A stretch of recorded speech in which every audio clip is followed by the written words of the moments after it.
Hi, I'm Zsolt Eder. I teach viola at Washburn University here in Topeka. And today we're going to be talking about the Missouri All-State Orchestra audition excerpts for viola for 2023-24. So first up, Beethoven Symphony No. 5, one of the iconic pieces of the classical repertoire. And this is from the second movement, of course, a really beautiful movement in A-flat major, a variation movement. And right here in the beginning, this is a viola section solo, and the cello is joined by the cellos. So that means we can play with ample warmth, really cantabile, and we play it with confidence. It's piano and it's not pianissimo, so we shouldn't be too soft on it. One thing we got to look out for in this tune, we have to make sure we play the dotted rhythms really precise. I'm talking about the dotted 16th note followed by the 32nd note. We have to be precise on that rhythm, and we can't let it sound like a triplet. We can't let it get lazy. Each one of those rhythms has to be very precise, and there's a lot of them.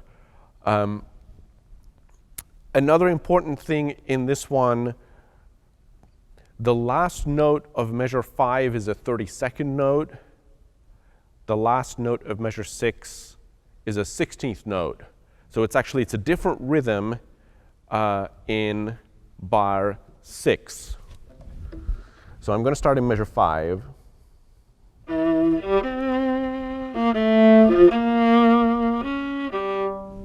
It's a small but important difference there. We have to show that. We've got a dynamic change in bar 8. We've got that forte.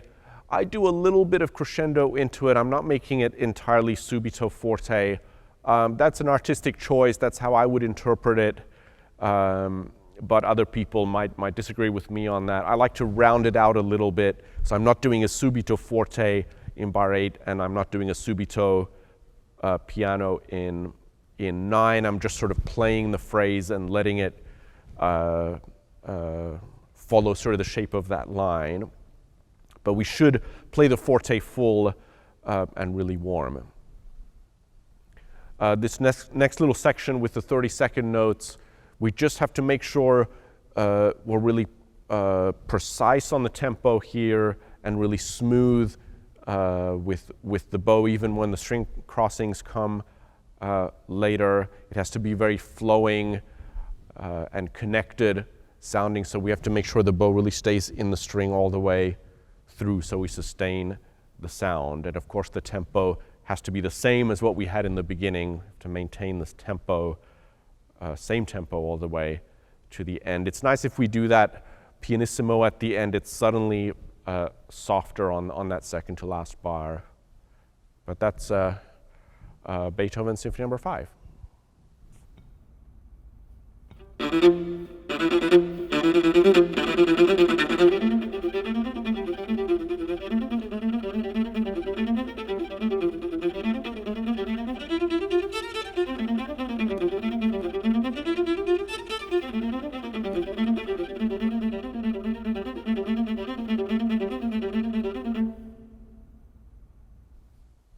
The next one is Smetana's Overture to the Bartered Bride, a really virtuoso orchestra piece, quite difficult because it's very fast.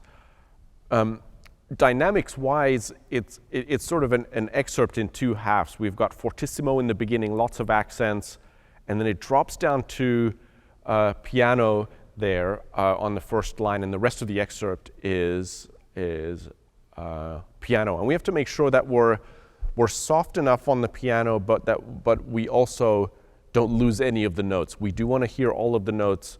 We have to get clarity in those notes, so we make sure we're not too soft, make sure we're not pianissimo on it. And again, this is one of those things where in an orchestra audition, it's standard practice to play a little bit louder than how you would in orchestra.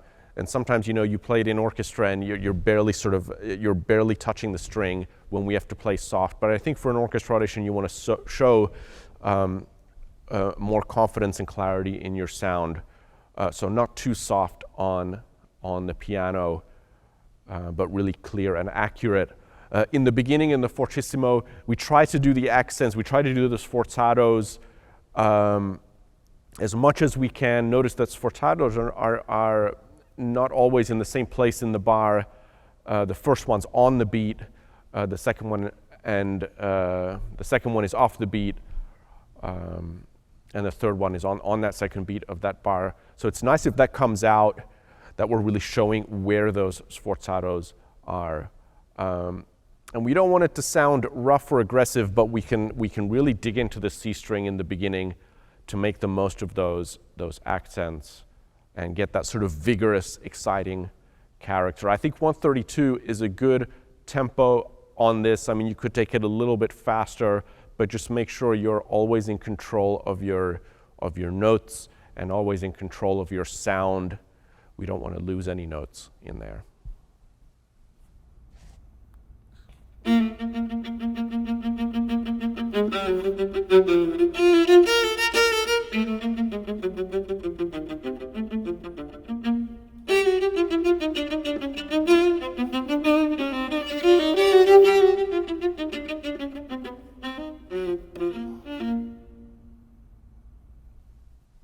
And then we've got the Brahms variations on a theme of Haydn.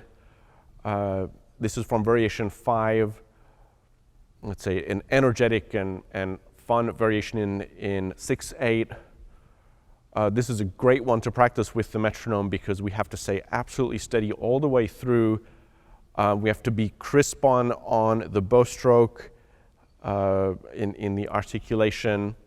And he throws a lot of dynamic changes at us and sforzatos in unusual places, so we have to do those as much as we can. It does stay piano all the way to the forte at the end of the first line. That forte there, that whole bar is forte. We need to really show that. And then it drops down to pianissimo in the beginning of the second line. The next bit, we have a sforzato piano. So really sting that note and then drop down to piano. And then we have two more sforzatos. And then we have to show that crescendo to the forte. Just being really specific about your dynamic markings. We have these sudden drops to pianissimo after the forte sections. So those need to be sudden and immediate. I'm playing this excerpt in the balance point of my bow. I'm making sure I'm not too close to the fingerboard. I want to keep my contact point pretty strong, a little bit closer to the bridge so I get that crisp articulation. But I'm not using a lot of bow for any of these notes. I'm staying very compact so I can control it better and I can switch those dynamics. But this one is hard for rhythm, really maintaining that tempo, being accurate with the rhythm all the way through. So I would practice this excerpt really most of the time with the metronome. Even right before the audition, I would be running it through in the practice room with the metronome to make sure I'm really solid on that. I'm Zsolt Eder from Washburn University. Thanks for watching this video. If you have questions, if you'd like to reach out about these excerpts, my email address can be found in the description section of the video. Also in the description section, you can find links to my parts for these excerpts with fingerings and bowings if you'd like to take a look at that. Thanks for watching.